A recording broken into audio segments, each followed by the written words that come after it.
we'll begin with the Chiefs-Ravens game, Johnny, a 17-10 win by the Chiefs. The Ravens heavily favored by all of us. We all said the Ravens on the podcast as well. Not quite the Baltimore Ravens we've seen all season in this game. Yeah, simply put, the offense wasn't able to do anything really against the Chiefs on Sunday. And kudos to the game plan that the Chiefs defense, the offensive coordinator Spagnuolo, what he brought, really confused Lamar Jackson, and ultimately led him to make those plays, the interceptions, which towards the end of the game anyway would seem to cost the Chiefs. But yeah, the Ravens defense played as well as they have throughout this year. Despite, I think, the opening touchdown from Kelsey, Kyle Hamilton had a great game. Roquan Smith as well, Patrick Queen. These names who we talked about, still were able to shut down the Chiefs, pretty much. But the offense wasn't able to create anything, and that caused the Chiefs, with Mahomes, Kelsey, to stay on the field, and ultimately prevailed. It was a game which the Ravens, if a couple of things had gone their way, such as the fumble, some of the penalties, obviously the interception, it really coin flip. I mean, obviously the Lamar interception was pretty poor right at the end of the pass to Isaiah Likely, but the Ravens could have very easily won this game. But yeah, the game plan from the Chiefs defense, I think, is what has won the game. And Spagnuolo, I think, goes down as one of the great defensive coordinators, getting his team back to the Super Bowl. Particularly when there's been patches of this season and the last couple of years where the Chiefs defense has been their weakness. It's definitely their strong point at the moment. Yeah, Andrew, focusing on the Ravens, I mean, it was tough sledding for Lamar. I mean, the end 20-37, 272 yards, touchdown, interception. He rushed also 54 yards. And it felt like it just wasn't clicking in place. Did we finally see really when you don't have big time receivers, the problem with that? I mean, Zay Flowers had an all right day, but we'll go on to more about Zay Flowers probably in a minute. Mark Andrews was back, but obviously this is his first game back since he's been on IR. Likely he's been decent, but then you look at Nelson Aguilar, Rashad Bateman, OBJ. None of these names really stick out. I think that maybe the lack of talent on the offense, which we haven't really, it hasn't been the narrative for most of the season because they've been pretty good on offense. I think that sort of came back to show in this game. No, I don't think it's the lack of talent they had at wide receiver. I think the wide receiver game is fine.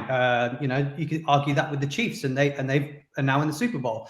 I think the issue you've got with this Ravens team is they didn't stick to the game plan that they've done all year round. I think that's the problem. For some reason, they've decided to come into this game and go, do you know what? We're not going to run the ball. For a team that had the most rushing attempts in the league, the most rushing yards in the league. I think the next team below them, the Bears, were like 250 more yards more than them in the whole entire league. They were third in yards per carry for the season.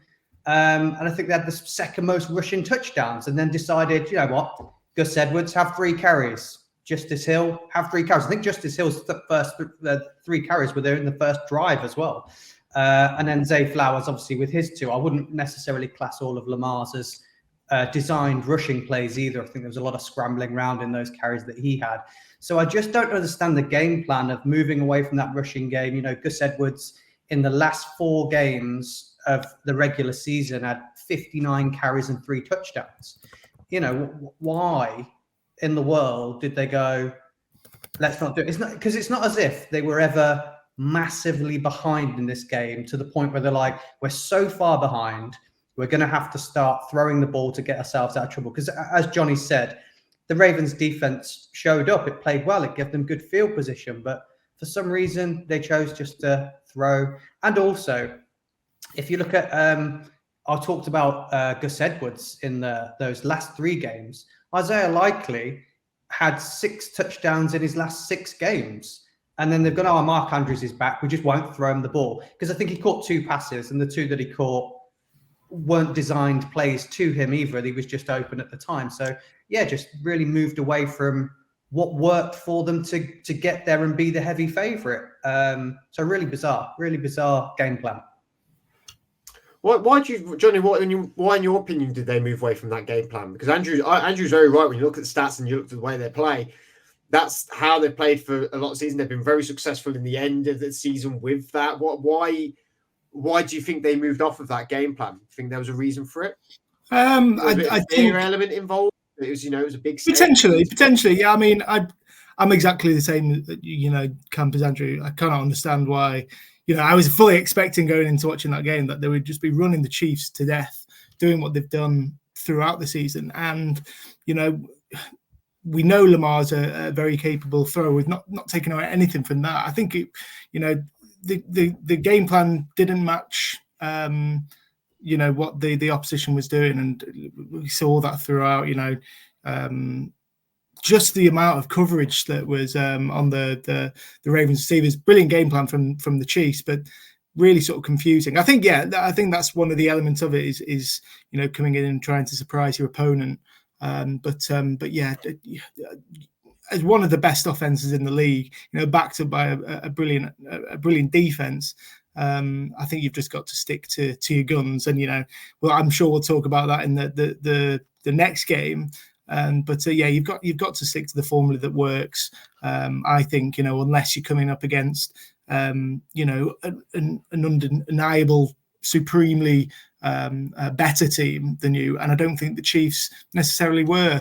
The Ravens were heavily favoured, and I think ultimately, the offensive plan led to their downfall. But that's the annoying thing is that the Ravens could have very easily won this game. Despite how poorly they played, Zay Flowers was brilliant. He's going to be haunted for the rest of his career by that fumble, and whether or not the coaches have any part to play in that. But I'm sure they will have instructed their players to go down in those sort of situations, particularly with the game on the line. But individual mistakes cost the Ravens. And it's ultimately cost the place in the Super Bowl. You can even argue in this point, just before you jump in, Fred. No, that's okay. The blueprint for this game, these are massive organizations, big NFL teams. If they'd have just watched the tape from the Bills versus the Chiefs, they would have seen Josh Allen, 12 rushes, 72 yards, 2 touchdowns. James Cook, 18 rushes, 61 yards. The blueprint was there for them to go, oh, they've got a rushing quarterback and a good running back. It worked. It really doesn't make sense. Yeah. We'll move on to Lamar in a moment, but I will go back to Johnny. Well, not back to Johnny, but go back to Johnny's point with Andrew to talk about it with Zay Flowers, because it was the same drive with his taunting penalty and then his fumble. And I know Johnny said about it will haunt him, but I said it on the group about this taunting stuff. I don't care. I know sport. I know it's passionate and it's driven and you get lost in the moment sometimes. But I'm really sorry, when you are in them big moments in big games, you have got to realise the occasion. You have got to realise what's happening, and you've got to have the mentality that any little tiny slip up will cost you a game. And for me, I'm sorry, I thought the taunting penalty was a massive factor in that. Now, I always do say that that you can't specifically say one moment, because you can't say that moment lost them the game. That's what I mean. I do believe that little moments do cause factors in the game, but I don't believe that you can go, right, they lost the game because of this issue. But Andrew, what's your opinion? You're a man who plays sports to quite a high level. In your youth, I mean, you do now. It's at the same time, I suppose. What do you think on that factor? And what do you think about that penalty in general as well? I think it's unacceptable, really, to get done. They all know the rules. They all know what the taunting penalty is. And especially at the level it is as well. I think what I noticed the most, you see, when defenders make their big sacks or plays or anything like that, they do the play, they get up, they move miles away from the quarterback, and then they throw a big symbol sign, a slam, or whatever it is that their little move is, and you're not going to get a penalty for it. So I don't understand why he stood over him, threw the ball, gave it some beef. Like, he could have just celebrate with the fans or the TV screen or something like that, and still got the same energy and buzz. But yeah, I suppose he's young, and he'll learn from his mistakes and only get better. You can see obviously it riled his teammates up a little bit as well, which isn't great when you're pushing for that victory. So it definitely, you're right in thinking that it was a bit of a turning point, because there was a few little mistakes like that, and then they're going to chip away at you eventually and cause you to make more mistakes, which we saw. So unacceptable to do any taunting for me. I think it's they know the rules, even if your emotions are high. Do you think the rule's a stupid rule though, in general? Well, I think if it's not in place, that could get out of hand, and I think it's disrespectful to a point to be doing it in front of someone's face when you're celebrating. So I know why it's there and it's in place for a good reason. But you could argue, obviously, what he did wasn't causing any issue or problem. But imagine if that rule wasn't in place, and the square offs there'd be fisticuffs on it would turn into the hockey, wouldn't it? Do you think, Johnny? I mean, the one thing that they talk about Zay Flowers doing taunting. I mean, the Chiefs were not victimless in this. They were very, very much going after the Heat. They were messing with Justin Tucker before game. Yeah. They were getting involved. Kelsey won a few penalties that he was clearly milking. Like, what do you think about that? I mean, it's all part of the game plan of getting into your opposition's minds. You know, that's something you see at sport at every level, and you know, whether you like it or not, I think that it does have, you know, a role to play, whether that be players, coaches. I mean, the taunting aspect of itself, Zay Flowers knows the rules, and you know, my opinion on it, you know, I'm happy for players to celebrate, you know, big plays or, you know, big tackles, touchdown, etc. But if you know that it's going to cost, I mean, it's going to cost you a significant amount of yards, particularly on a drive where the Ravens are down. You know, that in itself completely goes against, you know, the sort of momentum edge that you're trying to gain from taunting. And it's a disappointing rule, because I like that edge in professional sports of, you know, not like I say, you don't want to see, you know, any sort of fighting or you know, anything to put anyone else in danger.